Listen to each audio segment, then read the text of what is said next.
Hi all. నేను first time red beans అంటే రాజ్మా అనమాట. మనకి డీమార్ట్స్లో ఆర్ సూపర్ మార్ట్స్లో దొరికేటప్పుడు ఆ ప్యాకెట్స్ పైన రాజ్మా అని ఉంటుంది. ఫస్ట్ టైం ప్రిపేర్ చేశాను అనమాట.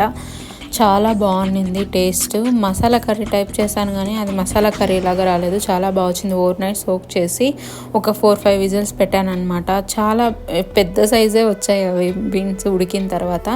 ఆయిల్ కొద్దిగా వేసుకొని ఆవాలు, జీలకర్ర అండ్ ఆనియన్స్, బిర్యానీ ఆకు ఒకటి అండ్ అల్లం వెల్లుల్లిపాయ పేస్ట్, కరివేపాకు వేసి వాడ్చుకున్న తర్వాత టమోటా, చెక్క, లవంగాలు, ఆనియన్స్ వేసి మిక్సీ పట్టుకున్న పేస్ట్ మొత్తం వేసి బాగా వాడ్చుకొని దాంతోకి కారం, ధనియాల పొడి, ఉప్పు, పసుపు మాత్రమే వేసాను అనమాట. అది కూడా బాగా వాడ్చుకున్న తర్వాత ఉడికిపెట్టుకున్న వాటర్తో సహా బీన్స్ మొత్తం వేసి ఆల్రెడీ ఉడికిందే కాబట్టి మనకి సాంబార్ లైట్గా మనకు కావాల్సిన కన్సిస్టెన్సీ వచ్చే వరకు ఉడిగించుకొని కొత్తిమీర కొద్దిగా వేసుకొని దించేసుకున్న. చాలా బాగుంది. ట్రై చేయండి. ఇంకెంతే వీడియో లైక్ చేసి సబ్స్క్రైబ్